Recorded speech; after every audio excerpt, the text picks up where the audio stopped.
Estamos con la encuesta número 32 de la Cosa Nostra, correspondiente entonces a la primera quincena de septiembre.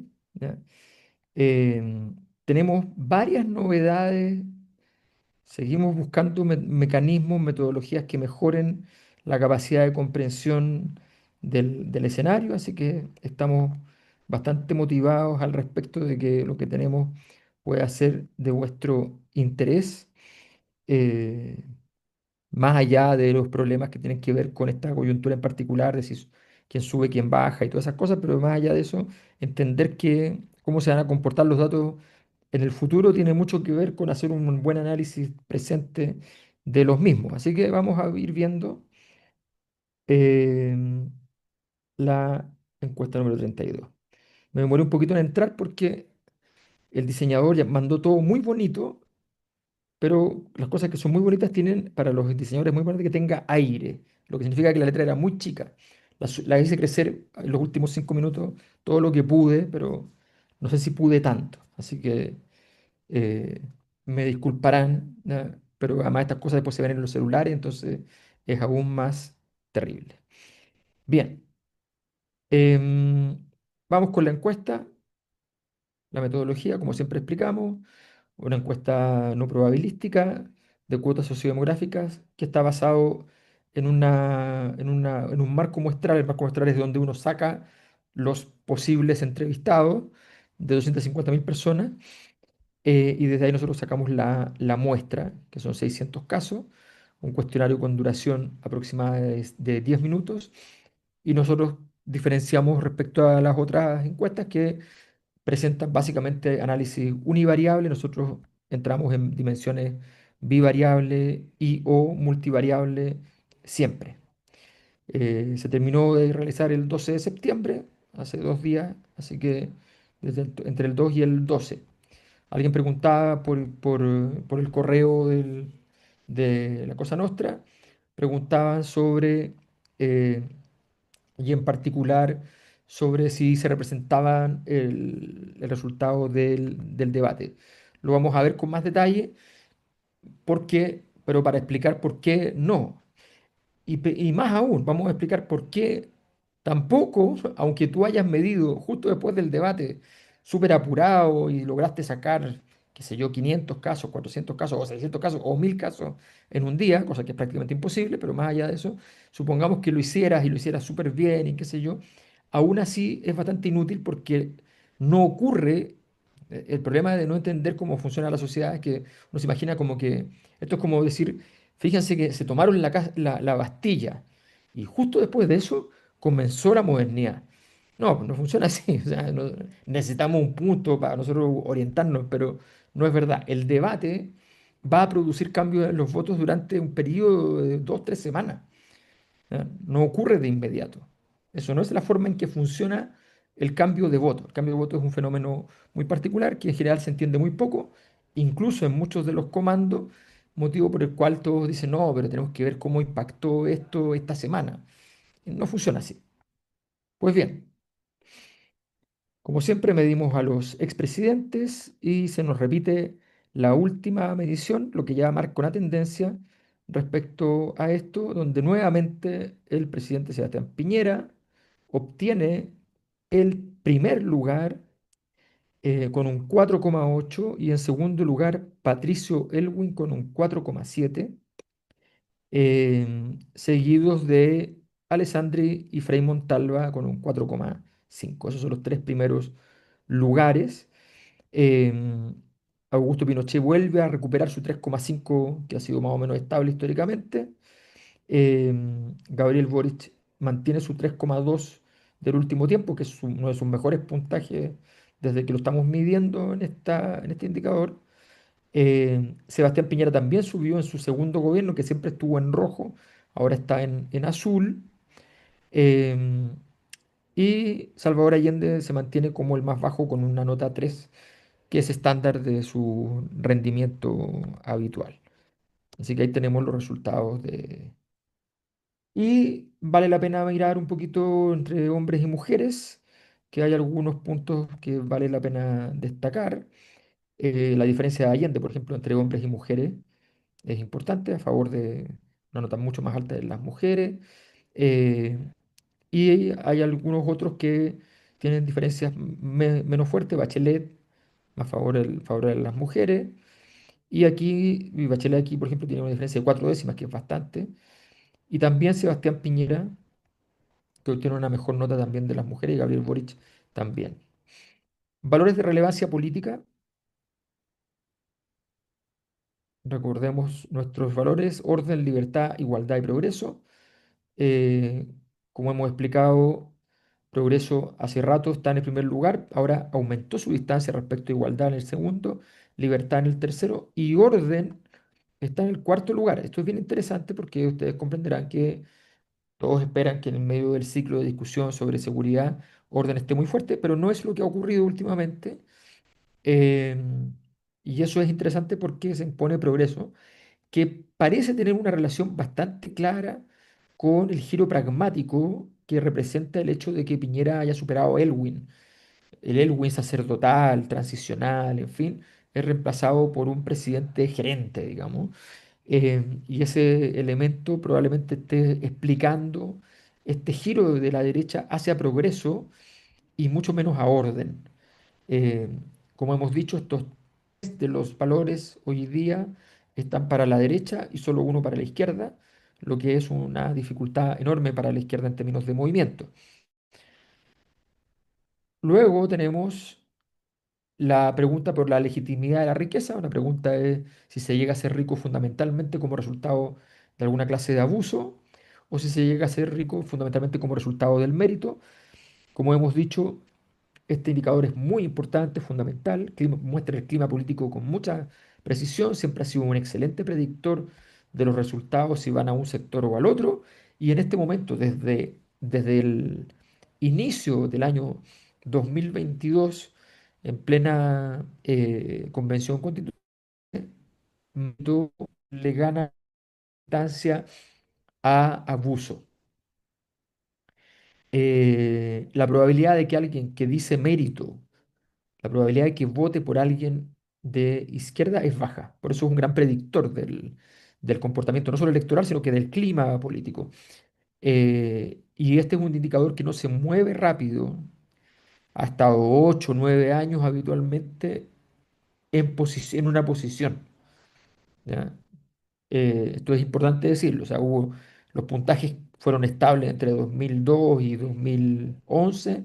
Entre 2011 y 2022 fueron estables. Al principio empatados los dos, después a favor de la izquierda, hoy está a favor de la derecha, ¿ya? Y no parece que haya muchas probabilidades de que esto se mueva, a menos que hayan grandes transformaciones. Janet Jara con un 36,1%. José Antonio Caz con un 24,6%, Evelyn Matei con un 20,1%, Johannes Kaiser con un 11,8%, Harold Mike Nichols con un 3,1%, Franco Parisi con un 2,16%, Marco Enrique Jominame con un 1,16%, Eduardo Artés con un 0,66%. Crecen los cuatro primeros, se toman más de todo el mercado, achican al resto, ¿ya? Vamos a ver en el tiempo cómo se comporta lo de Harold Mike Nichols, que ha tenido una prensa que antes no tenía y por tanto se le puede dar una oportunidad. Vamos a ver si la gente prefiere seguir votando por los que pueden disputar o si van a experimentar todavía con candidatos con menos probabilidades, buscando una mirada más identitaria de apoyar a alguien que les parezca más cercano a ellos. Parisi baja, importante. Johannes Kaiser sube un poco. Evelyn Matei sube bastante, sube otros 3 puntos. Venía de subir en la quincena anterior 3 puntos. Lo vamos a ver. Y José Antonio Cast baja un poco.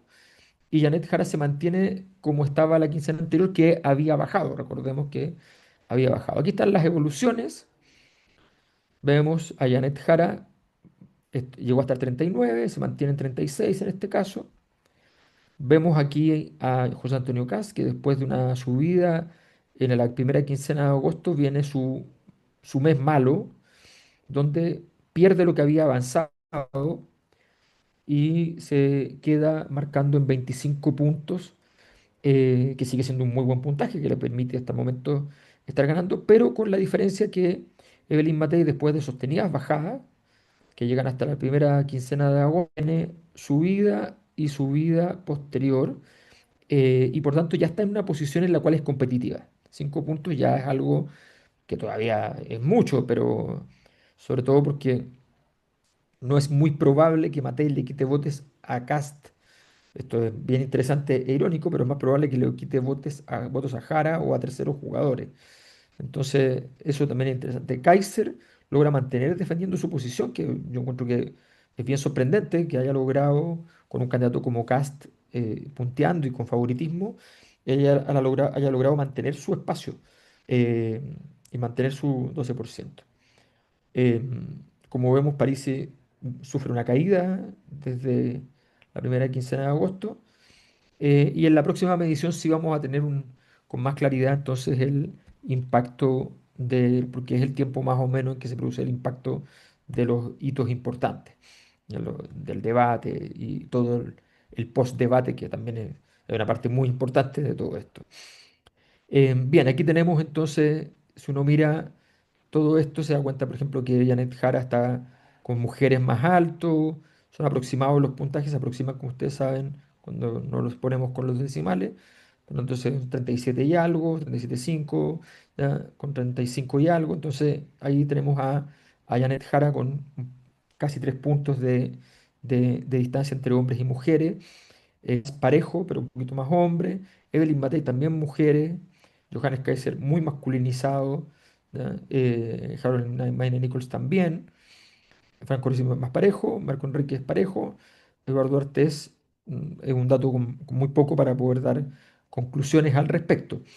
Janet Jara, ustedes pueden ver, por ejemplo, que su rendimiento entre 30 y 44 años es bajo. Es interesante ese factor. eh, José Antonio Cast tiene un rendimiento más bajo en los más jóvenes, pero Evelyn Matei tiene un rendimiento bastante más bajo también en esa edad. Johannes Kaiser, en cambio, en jóvenes está dentro de sus números, ¿no? Y su problema está más bien con la población mayor. Eh, el antivoto. Los nombres por los cuales no votaría jamás. Janet Jara gana con 44 puntos, José Antonio Gas con 23, Johannes Kaiser con 20, Eduardo 3 con 7, y después el resto mucho más bajo. Eh, Otro nombre, un segundo nombre, Artés, entonces si no es Jara, llega al primer lugar, Kaiser 24, Gas 16, Marco Enrique Minami 14, y así. Em, Capacidad de gobernar un candidato de 1 a 7, ¿qué tan aporte a las posibilidades de un futuro gobierno atribuye usted a los siguientes nombres? Y en esto sube todavía más Evelyn Matei, saca un 4,2, eh, Cast 3,6, Jara 3,5, Jara baja una décima. Estas décimas son bien sensibles, o sea, eh, parece poco, pero se mueven así, de muy poquito, así que es una bajada. em, Parisi 2,3, Kaiser 3,1, Marco Enriquez 2,2, Ortega 1,6 y 3 para Harold May Nichols. El único azul entonces es el de Evelyn Matei. Em, si nos fijamos aquí también, nos vamos a dar cuenta que hay lugares donde Janet Jara obtiene mejor nota, 3,9 allí, por ejemplo, en 18 a 29 años. José Antonio Caz en 30 a 44 y en 60 y más es su fuerte, igual que Berín Matei con 4,3 y 4,4 en los mismos segmentos. Y Franco Parisi, su puntaje más alto también está en 30 y 44 años. Johannes Kaiser, en cambio, tiene la nota de 18 a 29 años, no es muy buena, pero aún así ha tenido rendimiento. Candidato riesgoso. Esto es interesante. Aquí tenemos, bueno, Eduardo Arte, el más riesgoso, después Marco Enrique Minami, Johannes Kaiser, Franco Parisi. Entre los jugadores que están disputando el juego, Janet Jara con un 6,2 6,2 de 10, ¿no? Es bastante alto, 5,9 Cast, 4,2 Matei, que se aleja incluso del nivel de riesgo de Harold Mike Nichols, eh, que estaba más o menos empatado siempre, pero ahora está incluso porque Mike Nichols con un nivel de riesgo bajo. Ahora viene la parte que le agregamos un poco de metodología a esto, porque estas preguntas por sí solas pueden ser engañosas o pueden ser insuficientes al menos. Da la impresión de que vale la pena hacer un poquito más de un esfuerzo interpretativo más sofisticado, ¿no? Entonces, ¿qué es lo que hicimos? ¿Ya? Tratamos de sintetizar los elementos negativos, es decir, el riesgo y el antivoto normalizado matemáticamente lo convertimos en un índice de rechazo, IR, ¿ya? Es simplemente normalizado y promediado, dividido por 2. Luego viene el índice bruto de viabilidad, es la diferencia entre lo positivo y lo negativo. O sea, tenemos cuál es la normalización del aporte menos el índice de rechazo. Eh, ¿Cuál sería el candidato perfecto? Un candidato perfecto sería que aporte 100, que el riesgo sea cero y el antivoto sea cero. Entonces, eso nos marca el índice bruto de viabilidad con 100 puntos. Entonces, así tenemos un puntaje único, ¿no? Eh, También lo podemos usar de una manera alternativa. Lo podemos usar con un solo puntaje o podemos usar un dato de rechazo y un dato de viabilidad, ¿no? De, entonces, como aporte. Entonces tenemos aquí todos los puntajes que van saliendo, en antivoto, en aporte, qué sé yo. La cosa es que normalizamos estableciendo que el primer lugar obtenga 100 puntos, y Evelyn Matei entonces obtiene 100 como primer lugar, eh, porque tiene un buen índice, un índice bastante alto. eh, y luego tenemos a Harold May Nichols con 77, Franco Parisi con 46, José Antonio Caz con 39, Marco Enrique Dominames con 36, Johannes Kaiser con 23, Janet Jara con 20 y Eduardo Ortiz con... ¿ya? Esto nos habla muy claramente del clima. ¿Se dan cuenta?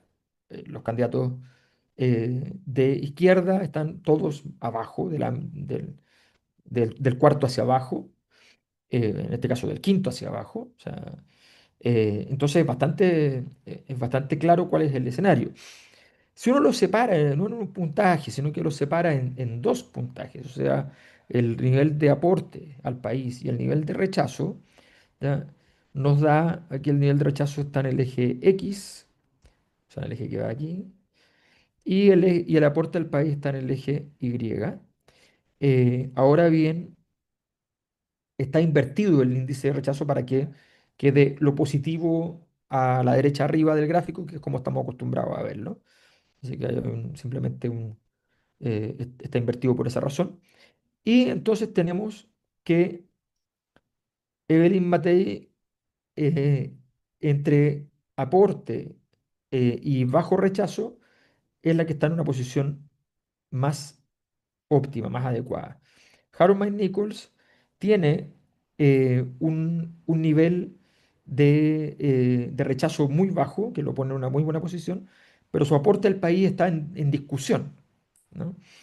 Si vemos, José Antonio Cast está mucho mejor en aporte al país, pero el nivel de rechazo es importante, lo pone en una zona, ¿ya?, de mayor riesgo junto a Kaiser y Janet Jara. Janet Jara, como ustedes pueden ver, tiene un resultado bastante malo en este sentido, eh, que se puede imputar también a los líos que ha tenido en el último tiempo en la interna. Vamos a escenarios de segunda vuelta. Supongamos que Janet Jara y Evelyn Matei pasan a segunda vuelta. Tendríamos entonces una diferencia, lo hacemos en gradiente, por eso parte de Matei, porque es la que saca más en la segunda vuelta con Jara, que saca 61,33%, que es más o menos lo mismo que sacó en la última quincena, pero que es más estas dos quincenas últimas que la anterior, donde había sacado 3 puntos menos, ¿ya? Que nos habla también del empeoramiento de la salud electoral de Janet Jara, porque también sube José Antonio Cast a 55,83, que es más o menos lo mismo que sacó la última también, pero que de anteriormente nunca había estado en ese nivel, siempre sacaba 53,5, cosas así. Y ustedes recordarán que con Kaiser habitualmente más o menos empataba, ¿no? Más o menos empataba, perdía por poco, por un punto y medio, a veces empatados, pero resulta que ahora Johannes Kaiser otro punto, en la práctica 53,99, por tanto estamos en una posición completamente distinta. Esto marca con mucha claridad la complejidad del escenario de Janet Jara en las segundas vueltas. Y aquí vemos el escenario cómo se ha ido moviendo. Aquí lo vemos, el escenario con Evelyn Matei, ahí está la evolución, cómo ha subido las últimas dos mediciones y cómo se ha mantenido igual, idéntico con el caso de José Antonio Cast y con Johannes Kaiser, que se mantiene en una distancia más, más elevada. Ahora volvió a subir, volvió a saltar, entonces es un dato importante. Población dispuesta al mal menor. Esto siempre quiero... eh, ¿Qué haría usted si tiene conciencia en primera vuelta que su candidato o candidato perderá y que ese hecho podría garantizar el triunfo de alguien que usted juzga un peligro para Chile? Esta es la pregunta que planteamos y las categorías de respuesta son bien duras. Si veo que puede imponerse alguien que juzgue un peligro, estoy dispuesto a cambiar mi candidato favorito por un mal menor. Esto es una frase que deliberadamente la pusimos así para que fuera muy duro decirlo, porque un voto útil suena igual, bueno, es útil, ya está. Pero estamos diciendo mal menor, ponemos la palabra mal de por medio, o sea, la gente está optando por un mal. Y eso es, normalmente lo hicimos a propósito para exigirle a la gente mostrar su pragmatismo de una manera más brutal, por decirlo así. 44 puntos bajo una pregunta así redactada, a mí me parece un montón, ¿no? Prefiero mantenerme en mi posición y votar por la persona que prefiero, 56. Eje izquierda-derecha, autodeclarado. Aquí tenemos cómo se comporta el eje izquierda-derecha, que como ustedes ya recordarán, la derecha concentra un porcentaje muy alto en esta franja, que es la más extrema. La izquierda la mitad, más o menos, pero también su fuerte está en el extremo. Esto es inusual, es completamente inusual. Normalmente esto era una curva normal así, ¿no? Eso era lo normal, pero estamos en tiempos especiales y eso no pasa. Volvemos a mostrar cómo funciona el eje izquierda-derecha. Aquí está la izquierda, aquí está la centroizquierda, aquí está la centroderecha y aquí está la derecha. Y el centro, como ustedes pueden ver, es una cosa extravagante que no queda en ningún sitio. Usamos los mismos esquemas que hemos usado siempre, que son los que marcan el eje matemáticamente, lo que nos dice matemáticamente que son los ejes más importantes en la política chilena, que tiene que ver el eje izquierda-derecha por un lado, que está en la X aquí, y el eje institucional, más apoyo a la institucionalidad, más deseo de institucionalidad o más evaluación de Chile con una buena institucionalidad. Todo eso se junta porque la estadística no trabaja como los filósofos con conceptos, trabaja juntando datos y arma ejes a partir de pedazos de datos. Em, Aquí viene una cosa muy interesante que es la segunda vuelta histórica. Ustedes se preguntarán a qué me refiero con esto. Hicimos un ejercicio que es metodológico, que es entretenido por un lado, pero además es metodológico y nos ayuda a hacer algunos otros ejercicios que vamos a ver después. Pero vamos a la parte entretenida primero, política ficción. Hola Alberto, te quiero saludar Hay solamente. una segunda vuelta. Hola Darío, ¿cómo estás? Hola. ¿Cómo estás? Sí, oye, solo quiero decir que como entré tarde, le pido perdón a todos, entonces efectivamente miré rápidamente mientras iba entrando la encuesta. Entonces ya vi lo que viene ahora y lo encontré genial. Solo te quiero decir eso, chapó, eso nomás. Está buenísimo esto, es No, increíble. está buenísimo. Primero, compiten hoy Eduardo Frei Montalva, Augusto Pinochet Ugarte. ¿Por quién votaría usted? ¿Ah? Frei Montalva, 57%, Pinochet, 34%, 8% anula. 8% anula. Ah, todos se imaginan a los que anulan ahí. Y aquí vemos una cosa interesante, ¿ah? Porque nos vamos a los votos de Frei Montalva. Tenemos votos fuertes de Janet Jara, aquí en la mayoría también tenemos a Janet Jara, pero tenemos una votación importante de Evelyn Matei y algo de José Antonio Cast. No deja de ser interesante ese voto. Por supuesto, en Pinochet tenemos una votación más o menos equivalente a la de Cast acá, que sería la de Matei, y tendríamos a Kaiser en segundo y en primer lugar, primerísimo lugar, a Cast, ¿no? Segunda, segunda vuelta entre Patricio Elwin y Sebastián Piñera. Esto es espectacular. Sebastián Piñera ha ganado la presidencia de la República a Patricio Elwin. 48,8, 44,1 con 7% de nulos. Yo creo que esto lo metíamos en una casa de apuesta y era espectacular el resultado de los que ganaban, porque es inusual. Janet Jara en Patricio Elwin predomina con mucha fuerza, Evelyn Matei tiene un porcentaje, el resto muy poco, y Sebastián Piñera tiene un porcentaje fuerte de Kast, de Kaiser y de Evelyn Matei y el resto marginal. Y anula fuerte Jara en la nulidad y Aaron Kaiser, que ahí se van contra Piñera en el fondo. Em, Aquí tenemos los datos. Fíjense aquí donde pierde Sebastián Piñera. Esta generación es muy interesante siempre, porque es la generación, esta es la generación del no, ¿no? Que eran jóvenes, eran adolescentes, jóvenes, estaban llenos de ínfula, le habían ganado al dictador, todas esas cosas, aquí.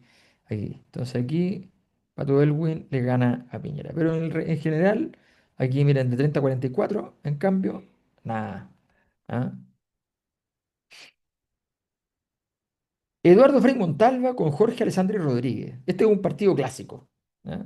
Dos apellidos que han tenido padre, hijo, presidente, todas esas cosas.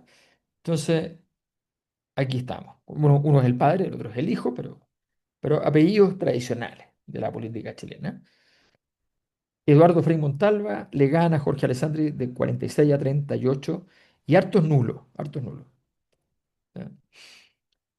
En el dilema tenemos a Janet Jara con Frei Montalva, la derecha, sobre todo Matei, y el mismo tamaño, incluso más con Frei Montalva que con Jorge Alessandri, eh, lo que nos habla del tipo de votación que está obteniendo, y José Antonio Cast en Jorge Alessandri fuerte y un poquitito, no tampoco, en Frei Montalva. En la numeralia hay de todo. ¿Ya? Está la izquierda, está la derecha, del mismo tamaño en la suma de los candidatos de derecha. Eso vamos a París y con más todavía. En una supuesta segunda vuelta entre Salvador Allende y Augusto Pinochet, ¿por quién votaría? ¿Ah? Augusto Pinochet gana la elección con un 46,5% contra un 39,8%, con una cantidad de nulos importante, bastante importante, que suman un 13%.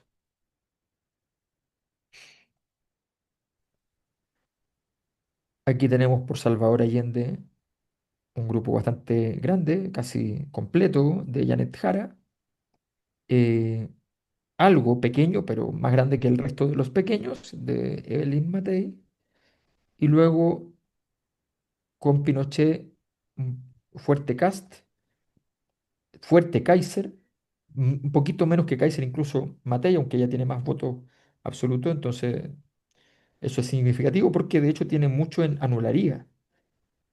Así que eso nos habla del tipo de votante que está teniendo Matei. Augusto Pinochet y Sebastián Piñera. Esto es muy interesante. Lo gana Tatán. Sebastián Piñera, 59. Este es Barraca, ¿no? Este es Barraca. 59 a 20 puntos. ¿Ya? Eh, entonces, es fuerte, 59 a 20. Eh, esta es la diapositiva que más le dolió a Pinochet, desde otro lugar, no sabemos cuál. Anularía 20 puntos.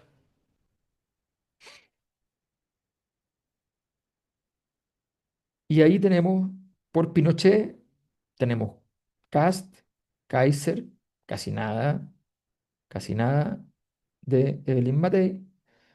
Por Piñera, todo prácticamente de Evelyn Matei. La mitad de Jara. eh, otro, otro pedazo importante de Kast, bastante fuerte, la mitad. em, y Johannes Kaiser, algunos también, menos, pero algunos. Y en anularía, Janet Jara. ¿Ya?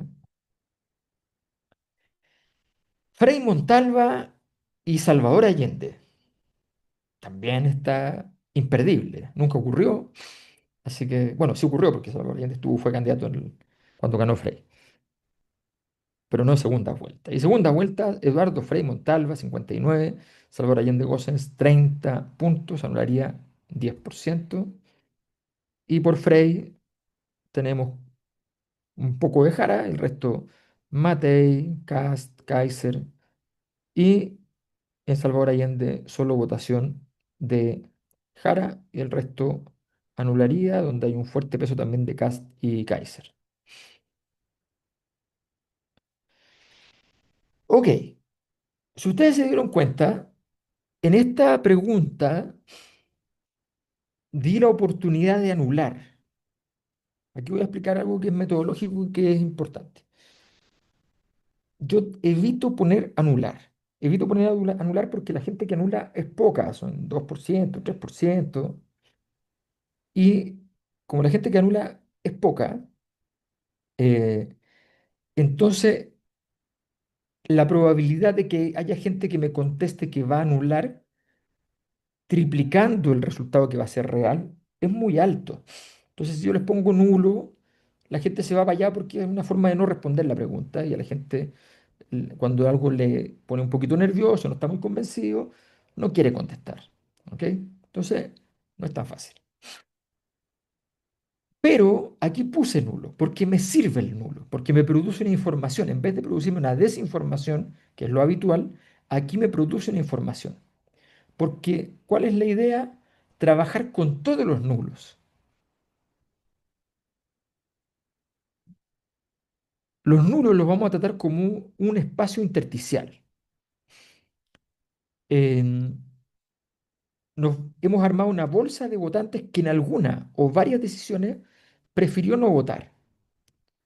Eh, cuando te sientes incómodo con el dilema histórico, nos parece una oportunidad para observar si existen regularidades que nos permitan comprender los tipos de nulos que aparecieron. Y tal vez a partir de eso podemos caracterizar aquellos que bajo ciertas condiciones todavía no saben cómo tomar decisiones. Nos parece que nos puede ser un buen predictor de aquellos que llegan a última hora sin saber muy bien qué hacer. Hemos clusterizado, o sea, matemáticamente buscamos a tener grupos, agrupaciones de votos nulos que se parezcan entre sí. Eh, entonces, nos interesa ver cómo se producen las distintas formas que toman las zonas grises. Es decir, personas que oscilan entre opciones históricas y presentes, incapaz de alinearse fácilmente. Porque además yo soy de izquierda, me alineo fácilmente, soy de derecha, me alineo fácilmente. Esto significa que hay fricción. Esto es nulo, hay una incomodidad. Eh, no son plenamente afines a la institucionalidad, ni tampoco son plenamente afines al quiebre. son individuos que frente a distintos desafíos sienten incomodidad y emiten un voto que no tiene significación verificable. Entonces, eso es lo que queremos analizar. Vamos a ver la siguiente tabla, que es infernal.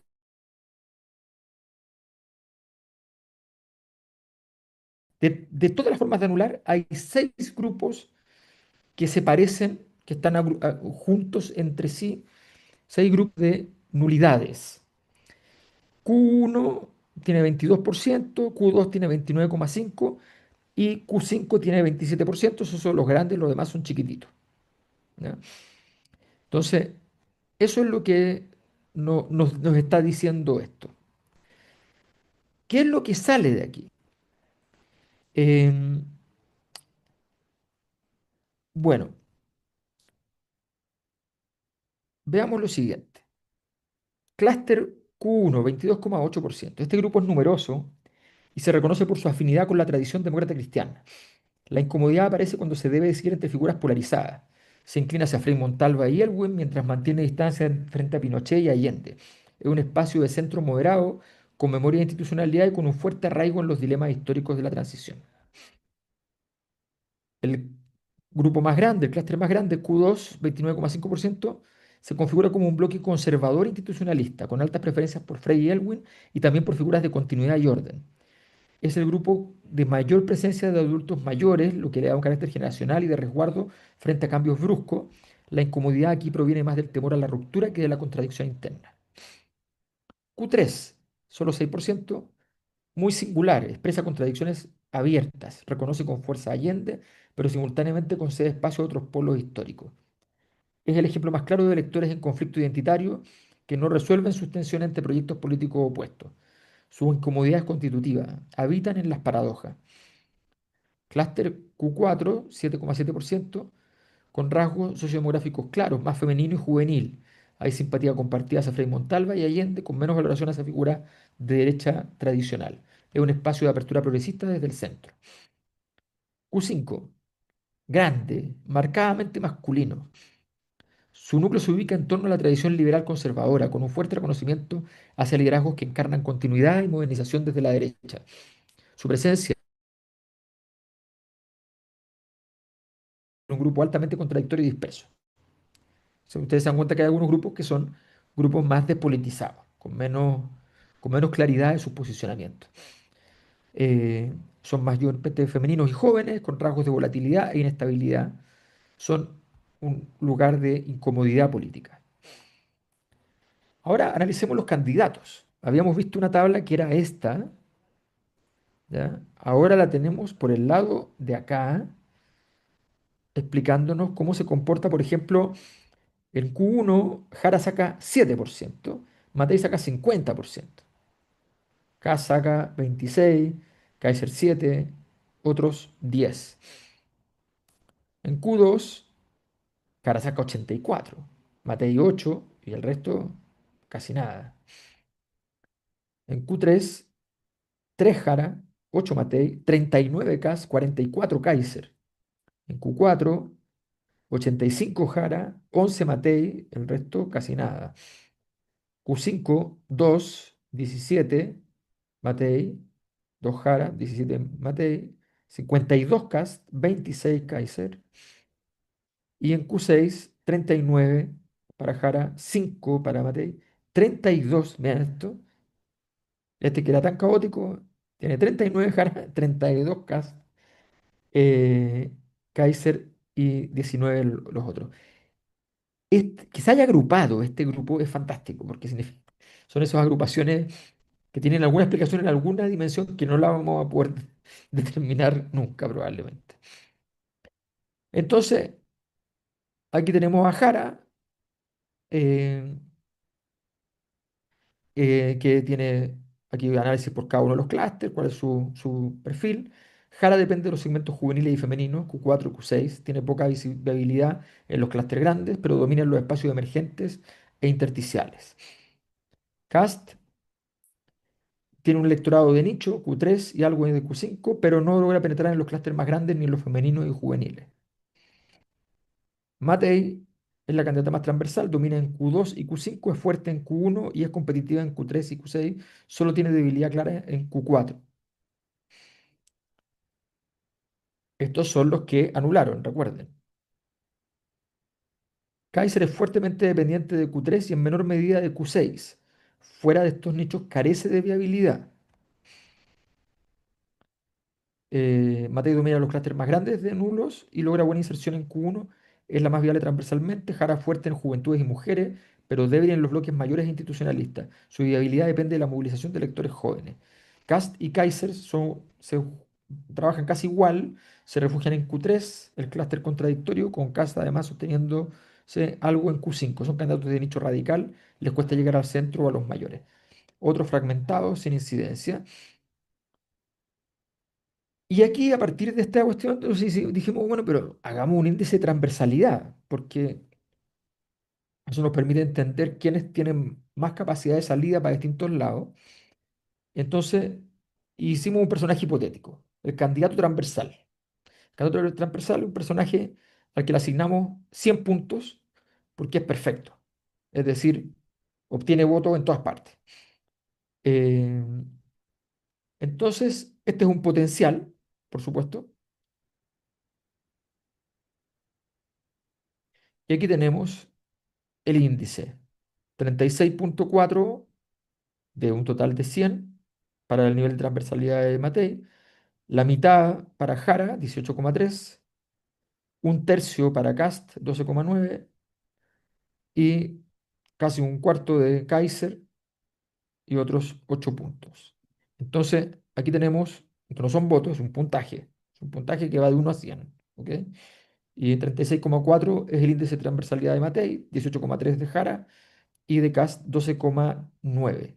Es decir, esto es importante porque eh, Cast le cuesta más moverse en ese sentido, ¿no? Jara y Matei se pueden mover más. Con los nulos, seguimos con los nulos, ¿no?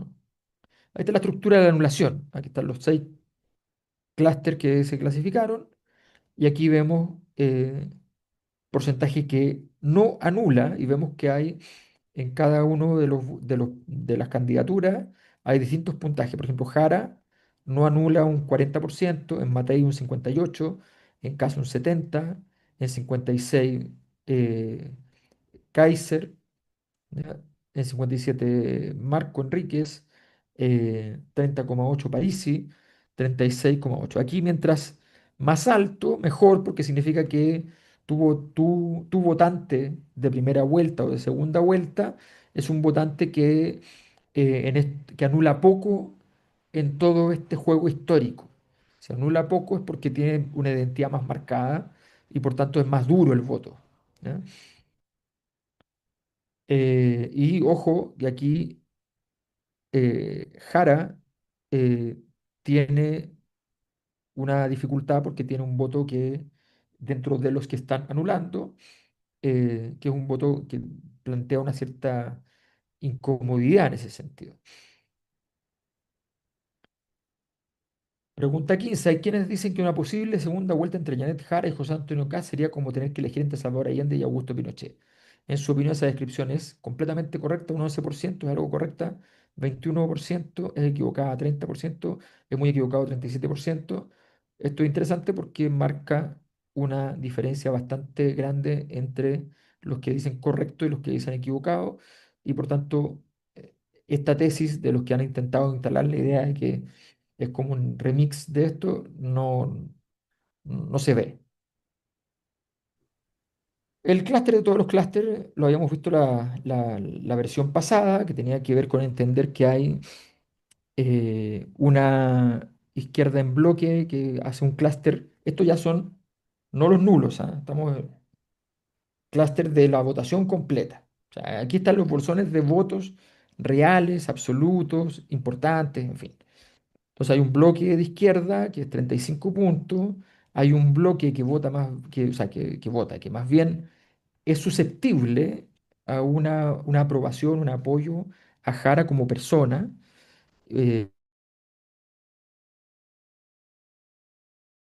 no lo valoran, y la derecha en bloque con un 29%. Estos son los paquetes más importantes, ¿ya? que existen. Aquí están las características, pero lo que es interesante es mirar esto. Hicimos una revisión tratando de buscar cuáles son los grupos volátiles más altos, a dónde está el juego de votos más volátiles, y está en Jara como persona y Matei centrista, que casi están uno al lado del otro. Pero son dos paquetes que podrían ser en términos de posición prácticamente uno. En términos políticos están en el nivel de centro izquierda, pero muy pegadito al centro. Están en el puntaje 7. Puntaje 7, recordamos que el centro es en el 8, es aquí. El centro está aquí al lado. Y ahí esos son los votos que son más volátiles. Los volátiles medios son los derechas sin Kaiser, ¿ya? Y los otros son semivolátiles, derecha mal menor, y luego izquierda en bloque y derecha en bloque. Esto significa que aquí hay mucho movimiento y ese movimiento va a ser decisivo en el último periodo de tiempo.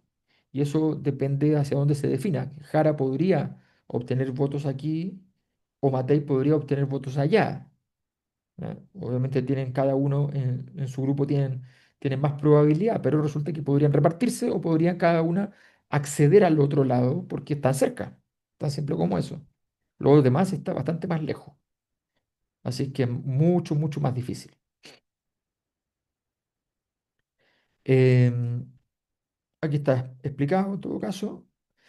Posicionamiento de los seis sextos. Ustedes recordarán, lo hemos explicado varias veces, que existe nuestra famosa división de seis sextos, que básicamente nos dice, mire, ¿sabe qué? Existe la izquierda, el centro y la derecha, esa es como la historia nuestra, pero resulta que eso no es tan así porque existe una nueva derecha, una nueva izquierda y una izquierda tradicional, un centro nuevo y un centro tradicional, y una derecha nueva y una derecha tradicional. Y estos nuevos son más disruptivos, tienen ciertas características en conjunto, ¿ya? Y los no disruptivos, perdón, estos son los no disruptivos y los disruptivos son más, muchos más. ¿Ok? Entonces, y tenemos muchos disruptivos que coinciden en cosas y además tenemos por izquierda y por derecha que coinciden en otras y tenemos la combinación que nos da seis grupos. ¿Ok? Esos grupos son la izquierda institucionalista, centro izquierda, busca cambios dentro de la institucionalidad, cercana a la centro izquierda histórica, acepta acuerdos. La izquierda disruptiva, que es la izquierda, izquierda, digamos, radical, exige refundación institucional, rechaza pactos con la derecha, comparte con los disruptivos de centro y de derecha el enojo con la élite y la transición. El centro institucionalista, en otros lugares, esta izquierda disruptiva y la derecha disruptiva serían como antiglobalistas, ¿no? El centro institucionalista, concentracionista, mundo concentracionista clásico, valora acuerdos y orden. Centro disruptivo, los llamamos los contras, enfurecidos con la concentración y con la transición política. Derecha institucional, centro derecha, defiende estabilidad, acuerdos y democracia, elogia la transición. Derecha disruptiva representa el electorado más duro de Kaiser, antielitista y hostil a la institucionalidad, mucha distancia con el Estado.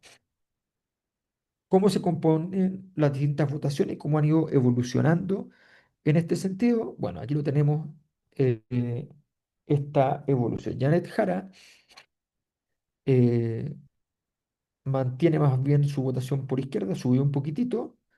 Desde la última medición bajó la centroizquierda, subió en los contra, que es una votación súper importante porque son muchos, y lo otro se mantiene bastante estable. Evelyn Matei está en un proceso donde los concentracionistas bajaron un poco, pero venía subiendo mucho los concentracionistas, y subió en los contra, que hace rato no lo tenía perdido, lo estaba bajando, bajando y logró subir. Subió en la derecha y bajó en la centro derecha, le pasó un poco lo mismo que a Jara, que subió en su sector que había estado más, más débil en el último tiempo, que era la derecha, y bajó un poco en la centro derecha, y subió en centro izquierda, a como estaba, casi cerca de como estaba antes, en mayo, donde tenía un buen puntaje en la zona de centro izquierda, pero bajó en izquierda, aunque son puntajes muy, muy bajitos. José Antonio Cast eh, ha bajado en su posición en la derecha en las últimas mediciones, desde inicios de agosto, ha subido en los contras se están absorbiendo, o sea, están llegando a las distintas candidaturas porque estaban muy sueltos y estaban como, tal vez siguen vitrineando porque han estado mucho vitrineando. La centro derecha también baja, ¿ya? Bajan los concentracionistas y se mantiene en cero en izquierda. Johannes Kaiser tiene unas curvas bien interesantes. En los contras, que fue un negocio que empezó a mejorarlo bastante en el último tiempo, se pega una bajada, pero se pega una subida en la derecha. Eh, Kaiser logró una penetración en el centro que es bien interesante, pero es solamente en ciertos grupos del centro. Es muy interesante lo que pasó con él. Y en la centro derecha perdió lo que tuvo muy poquito rato, que fue el momento en el cual logró un poquito más de voto. Y en lo demás, en los concentracionistas también ha ido bajando después de un aumento. Análisis integrado. Le llamamos tracción y viabilidad. ¿Qué es esto? En ciencia política, la estabilidad de un liderazgo se explica en parte por su legitimidad múltiple, apoyo ciudadano, bajo nivel de rechazo, capacidad de articular coaliciones. La viabilidad, tal como la medimos, aporte percibido, riesgo, rechazo, captura precisamente esa base de legitimidad. Un candidato con alta viabilidad no solo gana votos fácilmente, sino que también enfrenta menos bloqueos y resistencias institucionales al gobernar. De acuerdo a Lipset, la legitimidad es el cemento que mantiene estable un régimen democrático. La literatura sobre efectividad gubernamental, que es bastante masiva, además de los teóricos clásicos de la ciencia política, Bobbio, Sartori y Liebhardt, muestran que la percepción de capacidad de aporte y la baja percepción de riesgo están altamente correlacionados con la calidad de políticas públicas y estabilidad macro. La autoridad legítima se apoya en que el gobernante sea percibido como eficaz, de acuerdo a Weber. En otras palabras, la viabilidad no es solo una aproximación a la probabilidad de ganar, sino también la probabilidad de ejercer un gobierno estable y eficaz. Entonces, el análisis electoral tradicionalmente suele medir por separado dos aspectos: la intención de voto en primera o segunda vuelta y la percepción ciudadana sobre atributos positivos y negativos, aporte, riesgo, rechazo. El problema es que estos indicadores observados de manera aislada pueden llevar a conclusiones parciales. Un candidato puede tener muchos votos pero alto rechazo, o ser muy viable en términos estructurales, pero con poca capacidad de atracción inmediata. Esto son paradojas, y las paradojas los investigadores tenemos que resolverlas. Por eso entramos en un espacio más complicado, más difícil, ¿ya? Porque las paradojas son para los investigadores un lugar donde hay que ir a mirar, ¿ya? Entonces, por eso todo este preámbulo, les pido disculpas, no es lo usual, pero es lo que hacemos. Entonces, la dimensión electoral habla de tracción o eficacia para movilizar una conducta, en este caso el voto. Decimos, esta candidatura tiene tracciones porque hace algo y gana votos, ¿no? Esta autoridad tiene tracción porque toma una decisión y eso se hace, ¿no? La dimensión de agregación de valor de un político, suponiendo que se puede separar lo electoral de esto, supone su viabilidad estructural, es decir, confianza elevada y bajo rechazo o bajo miedo. ¿Se pueden analizar estos aspectos en conjunto? Entonces dijimos, a ver, vamos a intentarlo. Primero construimos un índice de viabilidad estructural. ¿En qué consiste este índice? Con las variables que tenemos: aporte al país, riesgo, peligrosidad, antivoto ponderado. Normalizamos estas variables, se sintetizó en un índice donde lo positivo es el aporte percibido, lo negativo es un promedio entre riesgo y antivoto, y el resultado es una medida de viabilidad neta, en escala 0 a 100, donde 100 corresponde al candidato hipotético perfecto, máximo aporte, sin riesgo ni rechazo. Luego, tracción básica. La tracción electoral parte de la intención de voto. Primera vuelta, los que sacan más votos. Segunda vuelta, en escenarios acotados, usando las respuestas seguro o más probables. Se normalizan ambas, luego se construye una tracción integrada, ponderando más la primera vuelta. Ajustes de la tracción. La tracción bruta no es suficiente. Un mismo porcentaje puede ser más o menos valioso según el contexto. Aplicamos correcciones. Capacidad de captura de bloque. Me explico. ¿Cuánta parte del electorado logra captar el candidato dentro de su propio bloque? Por ejemplo, en la derecha, Kass, Matei, Kaiser, más un porcentaje grande de Parisi, juegan con ese espacio. Ese espacio más o menos tiene el tamaño del factor cultural de legitimidad del mérito que está a favor de la derecha con un 64%. Más o menos ese es como el potencial máximo que tiene la derecha en este momento. Competitividad interna. Se mide la dificultad del escenario dentro de cada bloque. Si un candidato compite contra otros con más de 20% en los últimos meses, su tracción se considera más meritoria. Es decir, está compitiendo eh, sistemáticamente siendo competitivo, siendo importante. Se considera entonces más meritorio. Se refleja en un factor que disminuye mientras más competidores fuertes haya. Tracción ajustada entonces resulta de aplicar estos factores de captura y competitividad sobre la tracción integrada. La tracción ajustada se combina con la viabilidad estructural para obtener un índice conjunto. La integración es multiplicativa. Si un candidato tiene alta tracción pero baja viabilidad, su índice cae. Si tiene buena viabilidad pero no logra votos, tampoco se infla artificialmente. Solo aquellos que equilibran ambos aspectos aparecerán más arriba. Aquí están las fórmulas de cómo se construye eh, el- la tracción y viabilidad. El, el índice, ahí dice índice, debería decir, de tracción y viabilidad TIV, que combina entonces la viabilidad estructural, cuánto aporte perciben los ciudadanos en el candidato y cuánto riesgo o rechazo despierta, y la tracción ajustada, que no solo mide la intención de voto en primera y segunda vuelta, sino también, como decía, la capacidad de captura del bloque, el contexto cultural y la competitividad interna. Ahí tenemos entonces el TIV ajustado y los puntajes son los siguientes.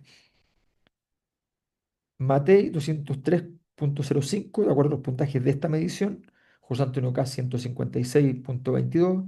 Johannes Kaiser 57,11. Janet Jara 45,16. Harold May Nichols 18,36. Franco Parisi 12,48. Y Marco Enrique Jominay 7,62. Y entonces, de aquí vemos entonces José Antonio Caz con una alta atracción, pero no con mucha viabilidad, y Evelyn Matei con mucha viabilidad, pero con menos tracción. Esos son, en rigor, los que están en la zona de datos buenos, sólidos, ¿no? Pero uno con menos tracción, y obviamente estas características influirán también en toda la dimensión política. La gracia de esto es que se supone debería ser un buen predictor, no solamente electoral, sino que de rendimiento político. A Evelyn Matei le costará, si gobierna, tomar decisiones que salgan rápidamente que salgan rápidamente ejecutadas. A José Antonio Caz probablemente le costará menos, pero José Antonio Caz tiene más riesgo y Evelyn Matei tiene menos riesgo, para decirlo en simple, ¿no? Eh, Janet Jara está en una posición cercana a la de Johannes Kaiser, están fuera de la zona de optimización y eso es algo que tiene que cambiar si quiere mejorar. Son los datos de esta entrega. No, hay que desmutear a todo el mundo. Hay que desmutear a todo el mundo de inmediato, Amparo, porque están todos Sí, desmuteados, ¿no? Todos con posibilidad de mutearse, sí, ¿no? gran trabajo. Oye, Impresionante el Genial. trabajo estadístico. Qué vamos, nivel vamos. de sofisticación. Muchas gracias por hacer. Dale. Muchas gracias. Genio. Aprendió. Buenísimo. Oye, Qué por bueno. eso, sí, po. Por Cada eso es día más que, complejo. por eso es que los medios, el medio, o igual ya pescan la cuesta la cosa nuestra, pero todavía no la pescan así tanto, porque en realidad no, ya la décima lámina la No dejan de entienden. entender. Y eso es lo que Claro, pasa. no, del no nivel agarran los números. notaciones factoriales ya. Sí.